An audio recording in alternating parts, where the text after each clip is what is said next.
வணக்கம் தலைவா, அனைவருக்கும் இனிய வணக்கம். இன்றைக்கி நம்ம இந்த ஒரு வீடியோவில் எதை பற்றி பார்க்க போகிறோம் அப்படின்னு பார்த்தீங்கன்னா, டிஆர்பி மற்றும் பள்ளி கல்வித்துறையில் வந்திருக்க சில முக்கியமான தகவல்களை பற்றி இந்த ஒரு வீடியோவில் நம்ம பார்க்கலாங்க.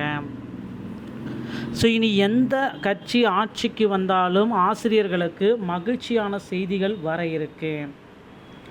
ஸோ ஆசிரியர்களுடைய பணி நியமனம், ஆசிரியர்களுடைய பணி நியமனம் அதை பற்றி நம்ம பார்க்கலாம். நியமன தேர்வு ரத்து செய்ய போகிறாங்க, அது என்ன அப்படின்றத பற்றி நம்ம பார்க்கலாம். அடுத்து வந்து பார்த்திங்க அப்படின்னா, இந்த டெட் தேர்வில் மதிப்பெண்கள் 60 மார்க், அனைவருக்குமே 60 மார்க் எடுத்தால் பாஸ் என்ற அறிக்கை வந்து பார்த்திங்கன்னா விரைவில் பப்ளிஷ் பண்ண போகிறாங்க. ஸோ என்ன அப்படின்றத இந்த ஒரு வீடியோ மூலமாக உங்களுக்கு நான் கிளியர் கட்டாக எக்ஸ்பிளைன் பண்ண போகிறேன். ஸோ இப்போ வந்து பார்த்திங்கன்னா, இந்த டெட் தேர்வுக்கு விண்ணப்பித்தவர்கள் திருத்தம் ஏதேனும் இருந்தால் திருத்தம் செய்து கொள்ளலாம். டிஎன்டெட் தேர்வுக்கு விண்ணப்பித்தவர்கள் ஏதேனும் திருத்தம் இருப்பேன், அது ஏதாவது திருத்தம் பண்ணியிருக்கீங்க அப்படின்னா உடனடியாக நீங்கள் திருத்தம் சேஞ்சஸ் பண்ணிக்கோங்க அப்படின்னு சொல்கிறாங்க. ஆசிரியர் தேர்வாரியத்தோட இணையத்தில் கேண்டிடேட்டோடைய டேஷ்போர்டு ஓப்பன் பண்ணிட்டு எடிட் அண்டு ரீஎடிட் சப்மிட் பண்ணிக்கலாம். டெட் தேர்வுக்கு விண்ணப்பித்தவர்கள் ஏதேனும் திருத்தம் இருந்தால் திருத்தம் செய்து கொள்ளலாம். எடிட் ஆப்ஷன் இப்பொழுது கொண்டு வரப்பட்டிருக்கு அப்படின்றத சொல்லியிருக்காங்க. ஸோ இது ரொம்ப ஒரு அருமையான ஒரு அப்டேட்டுன்னு சொல்லலாம். ஸோ விரைவில் அந்த எடிட் ஆப்ஷனும் க்ளோஸ் பண்ணிடுவாங்க, அதனால் திருத்தம் பண்ணிக்கோங்க டெட் தேர்வு விண்ணப்பித்த நபர்கள். அடுத்து வந்து பார்த்திங்கன்னா, ஒரே இடத்தில் 3 ஆண்டுகள் பணியாற்றும் அரசு ஊழியர்களை இடமாற்ற கோரிய மனு முடித்து வைக்கப்பட்டிருக்கு. ஒரே இடத்தில் 3 ஆண்டு பணியாற்றும் அரசு ஊழியர்களை இடமாற்றம் செய்ய உத்தரவிட கோரிய வழக்கில் எந்த உதவியும் பிறப்பிக்க மறுத்த சென்னை உயர்நீதிமன்றம் வழக்கை முடித்து வைத்தது. ஒருங்கிணைந்த மணப்பாறை தாலுகா மணவாரி மற்றும் இரவை ஆசன விவசாயிகள் சங்கம் சென்னை உயர்நீதிமன்றத்தில் தாக்கல் செய்த மதுநல மனுவில் அரசு துறைகளில் பணியாற்றும் ஊழியர்களை 3 ஆண்டுகளுக்கு ஒருமுறை இடமாற்றம் செய்யும் வகையில் கடந்த 1994 ஆண்டு அரசாணை பிறப்பிக்கப்பட்டது.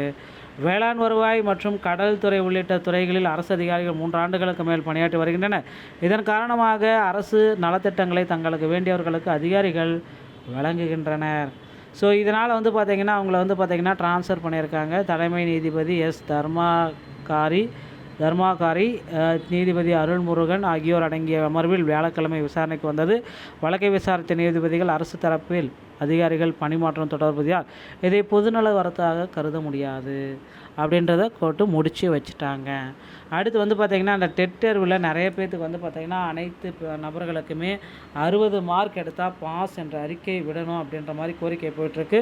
ஸோ 60 மார்க் எடுத்தால் போதும், அனைவருக்குமே பாஸ் என்ற அறிவிப்பை நமக்கு ஆசிரியர் தேர்வு வாரியத்தின் சார்பாக விரைவில் பப்ளிஷ் பண்ணுவாங்க அப்படின்றத எதிர்பார்க்கலாங்க. ஸோ அடுத்து வந்து பார்த்திங்கன்னா, அந்த நோட்டிஃபிகேஷன் 4 நோட்டிஃபிகேஷன் ரெடியாக இருக்குது. இந்த 2026 டெட் இருக்குது, பிஜிடிஆர்பி இருக்குது, யூஜிடிஆர்பி இருக்குது, பிஇஓ இருக்குது. ஸோ இந்த பிஆர்டி இருக்குது. இந்த 4 எக்ஸாம் உடனடியாக ப்ரிப்பேர் பண்ணி வச்சுக்கோங்க. எப்பொழுது எலெக்ஷன் முடிஞ்ச உடனே தேர்வு தேதிகள் வெளியிடப்படும், உடனடியாக உங்களுக்கு தேர்வுகளும் நடத்தப்படும் அப்படின்றத நான் குறிப்பாக சொல்கிறேங்க.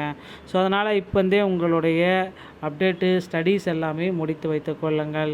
அடுத்து வந்து பார்த்திங்க அப்படின்னா, எந்த கட்சி ஆட்சிக்கு வந்தாலும் சரி ஆசிரியர்களுக்கு நன்மை செய்யக்கூடிய அப்டேட் வந்து பார்த்திங்கன்னா சொல்ல ரெடியாக இருக்காங்க. ஸோ அதனால் ரெடி ஆகிக்கோங்க மக்களே. அடுத்தடுத்த தகவலை தெரிஞ்சுக்கணும் அப்படின்னா நீங்கள் நம்முடைய சேனலை சப்ஸ்கிரைப் அண்ட் பெல்லை கிளிக் பண்ணி வச்சுக்கோங்க. ஸோ 1 ஆசிரியர் பணியிடங்களை விரைவில் நிரப்ப போகிறதா தகவல் வந்திருக்கு தேர்வு வாரியத்தின் சார்பாக. உடனடியாக இந்த புதிய ஆட்சியில் அதிகளவு ஆட்களை எடுக்க போகிறதா தகவல் வந்திருக்குங்க. ஸோ எந்த கட்சி ஆட்சிக்கு வந்தாலும் சரி ஆசிரியர் தேர்வு வாரியத்தை யாராலும் அசைக்க முடியாது. கூடிய விரைவில் ஒரு பெரிய பேக்கப் வந்து கொடுப்பாங்க அப்படின்ட்டு எதிர்பார்க்கலாம். ஸோ டிஆர்பியில் இந்த தகவல்கள் உங்களுக்கு பிடித்திருந்தால் நீங்கள் நம்முடைய சேனலோட இணைந்திருங்கள். மீண்டும் ஒரு நல்ல தகவலோடு நான் உங்களை சந்திக்கிறேன். நன்றி, வணக்கம், தேங்க்யூ.